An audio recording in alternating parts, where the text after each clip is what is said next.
చేసుకోవడం వీలు రాలేదు. దీనికి అన్నగారి టైం కూడా మాకు అవైలబుల్గా లేకుండే. కాంగ్రెస్ కార్పొరేట్ టీపీసీసీ చైర్మన్ గారు వీరన్న గారి టైం కోసము గత నెల రోజుల నుంచి వెయిట్ చేస్తున్నాము. ఈ రోజు అన్నగారు మనకు ఈ అవకాశం ఇవ్వడం జరిగింది. రేపు కార్పొరేషన్ చైర్మన్ గా కూర్చునే అర్హత కేవలం మా అన్నగారికి మాత్రమే ఉన్నది. ఉమ్మడి కరీంనగర్ జిల్లా వాసులు అందరికీ కూడా అన్నగారికి పరిచయం చేసుకుందాం అనేటువంటి సదుద్దేశంతో అన్నగారిని వేదిక నుంచి ఇన్వైట్ చేసుకోవడం కూడా జరిగింది. మరి అదేవిధంగా గతంలో ఇప్పుడు కాదు, గత 15 సంవత్సరాల నుంచి మేము అందరం కూడా ఏ కార్యక్రమం చేసినా ఎన్ని సాధుకోలేక ఇబ్బందులు పడుతుంది చూసి వాళ్ళ సొంత మేనమామ ఇద్దరు మానసిక వికలాంగులని సొంత మేనమామ హత్య చేస్తే కనీసానికి ఒక కమిటీ కూడా నీచుడు ఎవరు? కేసీఆర్. ఒక్క వికలాంగుల స్టడీ సర్కిల్ అన్న జిల్లాకు వికలాంగుల స్టడీ సర్కిల్ ఏర్పాటు చేస్తా అన్నాడు మేనిఫెస్టోలా. జిల్లాకు వికలాంగుల స్టడీ సర్కిల్ వచ్చిందా? కరీంనగర్ వచ్చిందా? రాలే. ఏ జిల్లాకి రాలే.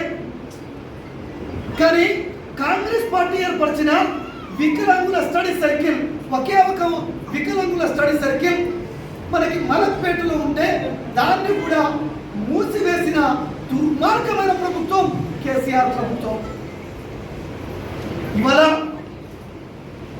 వికలాంగులందరికీ అధికారంలోకి వస్తే హెల్త్ కార్డు ఇస్తామన్నది కేసీఆర్ కదా.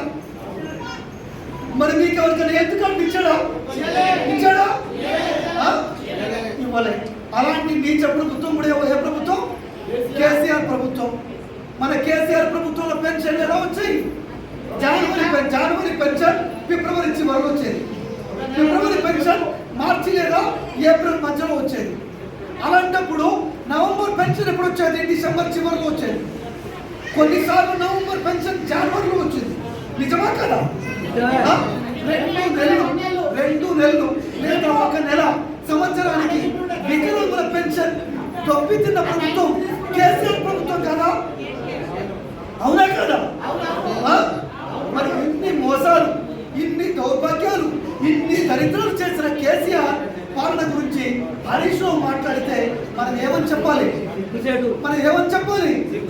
సిగ్గుచెట్టు కదా? వాళ్ళ ఒక్క వికలాంగున్న కేసీఆర్ గెలిచాడా? మన వికలాంగుల హక్కుల చట్టం చెప్తుంది, ఎలక్షన్ కమిషన్ ఆఫ్ ఇండియా చెప్తుంది, వికలాంగులని అంగవైకల్యం పేరుతో పిలవద్దు. కానీ కేటీఆర్ నిండు సభలో ప్రతిపక్ష నేతలను మాట్లాడుతూ మరకుచ్చులు అని పిలిచి వికలాంగుల సమాజాన్ని అవమానపరచలేదా? మరి నిన్న కాక మొన్న వారం రోజుల క్రితం నల్గొండ సభకు పోయింది కేసీఆర్. పోయి ఏం చెప్పినాడు? కుంటుకుంటూ నేను వచ్చినా అన్నాడు. అది మనల్ని కించపరచడం కాదా? వికలాంగుల హక్కుల చట్టం కింద నేరం కాదని కేసీఆర్ మీద కేసు నమోదు చేయాలా చేయొద్దా? వికలాంగులను కించపరిచింది కేసీఆర్ కదా? మరి వికలాంగుల సర్టిఫికెట్ల కోసం పోతే గత 10 ఏళ్లలో సంవత్సరం పట్టింది. దళారీ వ్యవస్థ 5,000, 10,000, 15,000 కేసీఆర్ ప్రభుత్వంలో సమర్పించుకుంటేనే సర్టిఫికెట్లు వచ్చినాయి. నిజమా కాదా? సర్టిఫికెట్ రాగానే పెన్షన్ వచ్చిందా?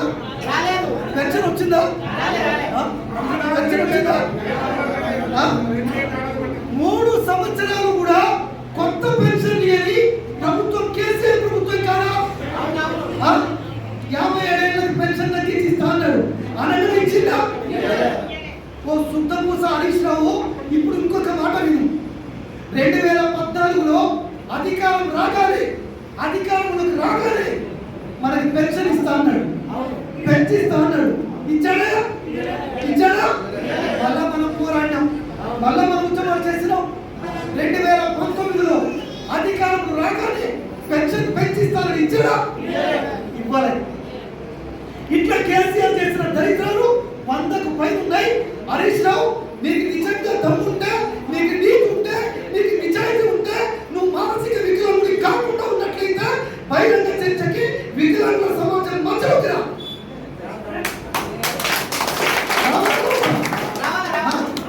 మరి కాంగ్రెస్ ఏం చేసింది అంటున్నారు? వికలాంగుల పెన్షన్ ప్రవేశపెట్టింది కాంగ్రెస్ పార్టీ కాదా? వితంతువులకి వృద్ధులకి పెన్షన్ ఇచ్చింది కాంగ్రెస్ పార్టీ కాదా? 35 కేజీల బియ్యం కార్డు ఇచ్చింది కాంగ్రెస్ పార్టీ కాదా?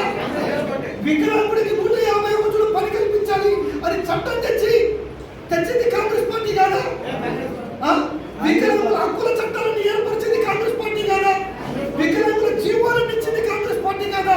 వికలాంగులకి భూమి లేకపోతే భూమి వలని జీవాలిచ్చింది కాంగ్రెస్ పార్టీ కాదా? వికలాంగుల వయోవృద్ధుల సంక్షేమ శాఖని ఏర్పరిచింది కాంగ్రెస్ పార్టీ కాదా? మరి కాంగ్రెస్ పార్టీ అసలు వికలాంగుల సమాజానికి ఏమన్నా చేసిందంటే అది ఎవరు చేశారు? కాంగ్రెస్ పార్టీ చేసింది. 2019 ఉమ్మడి కరీంనగర్ జిల్లా, Karimnagar parliament, Peddapalli parliament review సమావేశానికి ఉమ్మడి జిల్లా వ్యాప్తంగా అన్ని నియోజకవర్గాల నుంచి తరలి వచ్చిన కాంగ్రెస్ పార్టీ వికలాంగుల విభాగం నాయకులకి, కార్యకర్తలందరికీ కూడా పేరు పేరున ధన్యవాదాలు. ఇవాళ మనం ఇక్కడికి ఒక 6 తీర్మానాలు చేసుకోవడానికి రావడం జరిగింది. వికలాంగులకి గతంలో ఎంత అన్యాయం జరిగింది, రాబోయే కాలంలో ఎలాంటి సంక్షేమం జరగబోతుంది అన్న విషయాన్ని కూడా తెలియపరచడానికి మీ అందరి లోపల నేనున్నాను. మన ప్రభుత్వం ఉంది, ముఖ్యమంత్రి రేవంత్ రెడ్డి గారు, ఉప ముఖ్యమంత్రి బట్టి విక్రమార్క గారు, మరి ఉమ్మడి జిల్లా మంత్రులు శ్రీధర్ బాబు గారు, పొన్నం ప్రభాకర్ గారు, జిల్లా ఇన్ఛార్జ్ మంత్రి ఉత్తమ్ కుమార్ రెడ్డి గారు, మిగతా మంత్రి వర్యులు దామోదర్ రాజనరసింహ గారు కావచ్చు, జూపల్లి కృష్ణారావు గారు, సీతక్క గారు, కొండ సురేఖ గారు, పొంగులెడ్డి శ్రీనివాసరెడ్డి గారు, కోమటిరెడ్డి వెంకటరెడ్డి గారు, వీళ్ళందరూ కూడా వికలాంగులకి ఆత్మ బంధువులు, వికలాంగులంటే ప్రేమ ఉన్నవాళ్ళు, వికలాంగుల సమస్యలు తెలిసిన వాళ్ళు, మొదటి ప్రాధాన్యత వికలాంగులకు ఇవ్వడానికి ముందుకొచ్చే వ్యక్తులే ఇవాళ ప్రభుత్వంలో పెద్ద స్థానాల్లో ఉన్నారు. మిత్రమా, ఇవాళ హరీష్ రావు గారు ప్రతి సభలో పోతున్నారు, మాట్లాడుతున్నారు, వికలాంగుల గురించి మాట్లాడుతున్నారు, భర్త చనిపోయిన స్త్రీల గురించి మాట్లాడుతున్నారు, వృద్ధాప్యంలో ఉన్న వ్యక్తుల గురించి మాట్లాడుతున్నారు. మరి వారికి మనం సమాధానం చెప్పాలా చెప్పొద్దా? చెప్పాలా చెప్పొద్దా? గత 9.5 సంవత్సరాల్లో 2 పర్యాయాలు రాష్ట్ర ముఖ్యమంత్రిగా ఉన్న కేసీఆర్ గారు ఈ భారతదేశ చరిత్రలోనే ఒక ముఖ్యమంత్రిగా ఉండి వికలాంగుల దినోత్సవానికి హాజరు కాని ఏకైక ముఖ్యమంత్రి ఎవరతను? ఎవరు? అంత నీచము ప్రభుత్వం కేసీఆర్ ప్రభుత్వం. హరీష్ రావు గారు, కేటీఆర్ గారు, మీకు నీతి ఉంటే, మీ మాట మీద మీకు నిజాయితీ ఉంటే, నిజంగా మీరు మురదాడు కడితే కరీంనగర్ నడి పొట్టుగా మీరు బహిరంగ చర్చకు రండి. గత 10 సంవత్సరాలు వికలాంగుల సంక్షేమంపై మీరు మోపిన గొడ్డలు పెట్టి ఏంటి, మీరు చేసిన సంక్షేమం ఏంటి? వికలాంగుల సమక్షంలో మనం కూర్చుందాం, మీడియాని పిలుద్దాం, చర్చిద్దాం. మరి 33 సంవత్సరాలు స్వతంత్రంగా ఉంది వికలాంగులు వయోవృద్ధుల సంక్షేమ శాఖ. ఆనాడు కాంగ్రెస్ పార్టీ ఏర్పరిచింది. తెలంగాణ కోసం వికలాంగులు పోరాడినారు, అమరులైనారు. తెలంగాణ వస్తే బాగుపడితే మా జీవితాలు అనుకున్నారు. కానీ తెలంగాణ వచ్చినాక ఏమైంది? మన సంక్షేమ శాఖని, వికలాంగుల వయోవృద్ధుల సంక్షేమ శాఖని అన్యాక్రాంతంగా దుర్మార్గంగా తీసుకొని పోయి స్త్రీ శిశు సంక్షేమ శాఖలో కలిపిన పాపాత్ముడు కేసీఆర్ కాదని అడుగుతున్నాను. వికలాంగులకి మోటారైజ్డ్ వెహికల్స్ ఉంటే ఆనాడు కాంగ్రెస్ పార్టీ పెట్రోల్ సబ్సిడీ ఇచ్చేది. మరి అది ఎత్తేసిన దుర్మార్గుడు ఎవరు? ఎవరు? కేసీఆర్ కదా. 35 కేజీల బియ్యం వికలాంగులు ఉన్న కుటుంబానికి ఇవ్వాలి, వికలాంగుడికి ఇవ్వాలని ఆ రోజు తల్లి సోనియా గాంధీ గారు మనకి అంత్యోదయ కార్డును తీసుకొచ్చిందా తీసుకురాలేదా? అంత్యోదయ కార్డుని ఎత్తేసిన నీచపు చరిత్ర ఎవరిది? ఎవరిది? కేసీఆర్. ఇవాళ అదే ఉపాధి హామీ పథకంలో తల్లి సోనియమ్మ వికలాంగుల పట్ల ప్రేమతోని ఆప్యాయతోని 150 రోజులు పని కల్పించాలి, సాధారణ వ్యక్తులకు ఇచ్చే అమౌంట్ కంటే 25% అదనంగా ఇవ్వాలని చట్టం తెచ్చింది తల్లి సోనియమ్మ. ఆ చట్టాన్ని రాష్ట్రంలో అమలు పరిచారా? కేసీఆర్ ఒక్క వికలాంగుడి కన్నా 150 రోజులు పని కల్పించాడా? పోనీ 25% పెంచాడా? ఇవ్వలే. అంత దుర్మార్గుడు కేసీఆర్. గత పాలనగా సమన్వయకర్తలు మొగలి లక్ష్మీ గారు, నందరి జగదీశ్వరాచారి గారు, అదేవిధంగా గ్రేటర్ హైదరాబాద్ చైర్మన్ దేశినేని సతీష్ గారు, టీసీసీ జగిత్యాల జిల్లా చైర్మన్ అబ్దుల్లా అజీజ్ గారు, తర్వాత మరొక చైర్మన్ కంది నాగరాజ్ గారు, సంపత్ గారు, కరీంనగర్ జిల్లా అధ్యక్షులు ఎన్ఎం శ్రీనివాస్ గారు, మీరందరూ కూడా ప్రత్యేకంగా ఆహ్వానం పలకడానికి నాకు ఎంతో సంతోషంగా ఉన్నది. నాకు మన చైర్మన్ గారు దాదాపు 1 సంవత్సరం నుంచి పరిచయం. అప్పటి నుంచి నాకు ప్రతి ఒక్క రాజకీయ సలహాలు ఇస్తూ నన్ను కూడా ఒక తమ్ముడంగా ముందుకు కాబట్టి తను ఫోన్ చేసి వికలాంగుల తరఫున ఒక సదస్సు పెట్టుకుంటామని ఖచ్చితంగా నా వంతు సహాయం నేను చేస్తానని చెప్పేసి ఇవాళ నేను వస్తున్నా. అలా చాలా మంచి ప్రోగ్రాం. మీరందరి సహకారంతో మనం ఇలా కాంగ్రెస్ ప్రభుత్వం ఉండమంటే ఖచ్చితంగా మీ పాత్ర కూడా ఉన్నది. దానికి అందరూ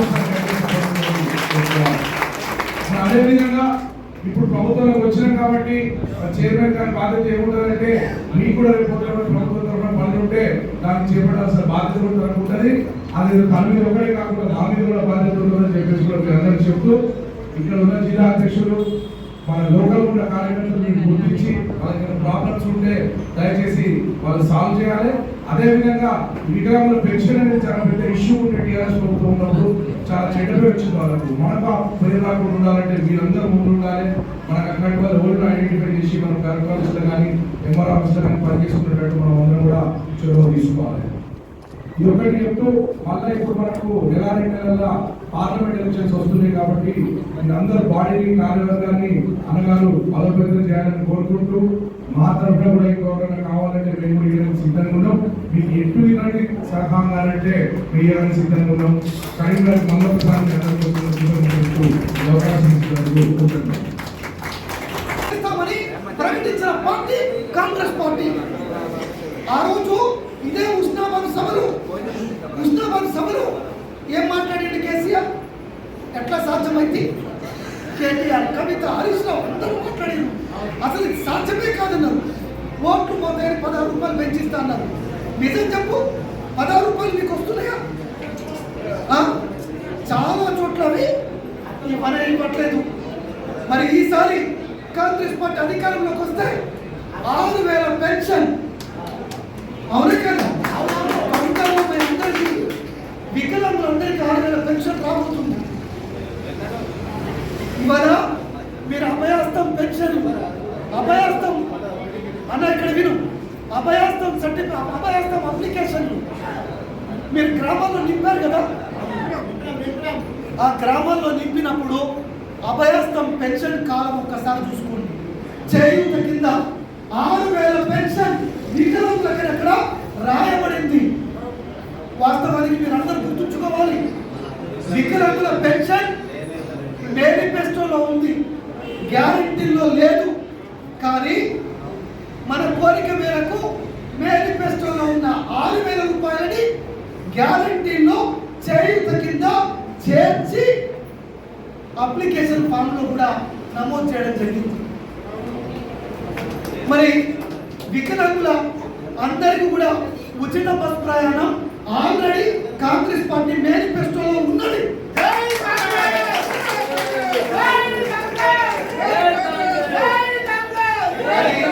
అది తొందరలోనే మనందరికీ కూడా అమలవుతుంది. నిరుద్యోగ వికలాంగులకి ఉద్యోగాలు నింపకపోవడం వల్ల, ఉద్యోగాలు రాకపోవడం వల్ల గవర్నమెంట్ రాష్ట్రంలో మహేందర్, రామ్మోహన్ ఆత్మహత్య చేసుకొని చనిపోయి, మరి ఆత్మహత్య చేసుకొని చనిపోతే వాళ్ళ బూడిద ఎత్తిపోవడానికి కన్నా, మరి వాళ్ళ బూడిద ఎత్తిపోవడానికి కన్నా ₹1 అని దుర్మార్గుడు కేసీఆర్. ఆ విషయాన్ని గమనించిన కాంగ్రెస్ పార్టీ తొందరలోనే వికలాంగులందరికీ కూడా బ్యాక్లాగ్ పోస్టులు ఏవైతే ఉన్నాయో ఆ ఖాళీల భర్తీ మొత్తం చేయించడానికి సిద్ధంగా ఉంది. అవన్నీ అమలు పరిచే బాధ్యత నాది.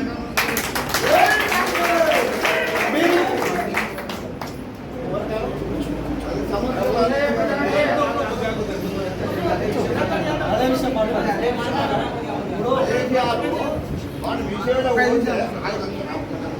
విషయంలో పోతే 10 సంవత్సరాలు నాకు పింఛను పోయి తెలంగాణ వేసి నాకు పింఛని, నాకు రాజశేఖర రెడ్డి ఇచ్చిండు పింఛని, రాజశేఖర బిడ్డ వచ్చి మా ఊరికి ఎత్తింది పెన్షన్ రావట్లేదు. మన పంచాయతీ సంపద పెన్షన్ సంపద తిరిగి తిరిగి ఆటొచ్చింది. ఏం పేరు నీ పేరు? ఏ ఊరు? 10 ఏళ్ల సంది పెన్షన్ రావట్లేదు. గతంలో కాంగ్రెస్ పార్టీ పెన్షన్ ఇచ్చింది. ఈ మధ్యకాలంలో ఒక సినిమా వచ్చింది, దాంట్లో శుద్ధ పూసరి సాంప్రదాయ పాట వస్తుందా కదా, ఆ శుద్ధ పూసారి ఈ అన్నకి పెన్షన్ రాక 10 సంవత్సరాలు అయింది. మీరు మాట ఈ అన్నకే కాదండి, వికలాంగుల్లో ఇంకొక 5 లక్షల మంది పైన పెన్షన్ రాని వాళ్ళు ఉన్నారు. వికలాంగుల సంఖ్యను తక్కువగా చూపించారు, వికలాంగుల ఓట్లను తక్కువగా చూపించారు. వికలాంగుల సంక్షేమ శాఖలో 100 కోట్ల పైన అవినీతి రాజ్యం వేరింది. కూర్చో, మన ప్రభుత్వం వస్తుంది, పెన్షన్ పెట్టిస్తా అన్న, పెన్షన్ పెట్టిస్తా నీకు. నేను అప్లికేషన్ ఇచ్చినావు కదా, నీ పెన్షన్ వస్తుంది, కూర్చో.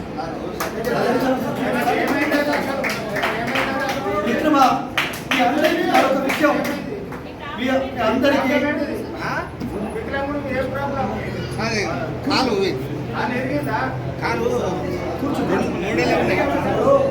ఒక మాట గుర్తుంచుకోండి, ఇవాళ మీ అందరూ కూడా దేనికి అదే చెల్లబోతుంది.